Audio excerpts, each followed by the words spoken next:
हाय सद्गुरु। हम सभी पैसा कमाने के लिए बहुत मेहनत करते हैं, ये सोचकर कि पैसों से हमें खुशी मिलेगी। अ, खुशी की सबसे ज्यादा मार्केटिंग हुई है। हम सोचते हैं कि शराब पीने से हमें खुशी मिलेगी, किसी महिला के साथ रहकर हमें खुशी मिलेगी।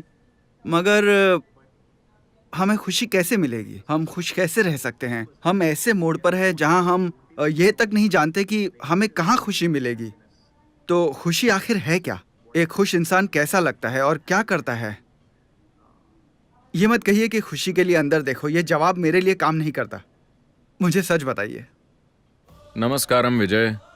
और आप एक पहाड़ हैं, किसी पहाड़ को खुश कैसे करें? तो एक खुश इंसान कैसा दिखता है? मैं आपको कैसा दिखता हूं? अभी हम खुशी के बारे में ऐसे सोच रहे हैं मानो वो कोई वस्तु हो या किसी तरह की उपलब्धि हो। नहीं, जब आपका जीवन सहजता में आ जाता है, जब आप सहज हो जाते हैं, तो खुशी उसका एक कुदरती नतीजा है। Coming to ease, what does it mean? सहज हो जाने का क्या मतलब है? इसे देखने के कई तरीके हैं।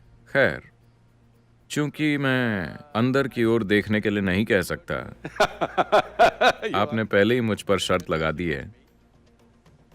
तो क्या ये सच है कि आज विज्ञान की दृष्टि से भी ये साबित हो चुका है कि हर इंसानी अनुभव का एक रासायनिक आधार होता है? तो जिसे आप शांति कहते हैं, वो एक तरह की केमिस्ट्री है, खुशी दूसरी तरह की केमिस्ट्री है, आनंद अलग तरह की केमिस्ट्री है, दुख एक अलग तरह की केमिस्ट्री, पीड़ा एक तरह की केमिस्ट्री है, परमानंद दूसरी तरह की केमिस्ट्री। हर मानव अनुभव का एक रासायनिक आधार होता है। Or in other words, you are a very complex chemical soup. या दूसरे शब्दों में, आप एक बहुत जटिल रासायनिक सूप हैं। सवाल सिर्फ इतना है कि आप एक बढ़िया सूप हैं या एक खराब सूप। अगर आप एक बढ़िया सूप हैं, तो आपका स्वाद अच्छा है, किसी और के लिए नहीं, अपने लिए। जब आपका स्वाद अपने लिए बहुत अच्छा है, तो सिर्फ यहाँ बैठने पर आप अपने भीतर बहुत ही सुखद महसूस करते हैं, क्योंकि सूप बढ़िया है। फिर लोग कहते हैं कि आप खुश हैं। अगर आप बहुत अधिक सुखद हो जाते हैं, तो लोग कहेंगे कि आप आनंदित हैं। अगर आप उससे भी अधिक सुखद होते हैं, तो लोग कहते हैं कि आप परम आनंद में हैं। तो ज्यादातर लोगों के लिए बहुत सरल और समझने लायक भाषा में आपकी केमिस्ट्री को बदले जाने की जरूरत है।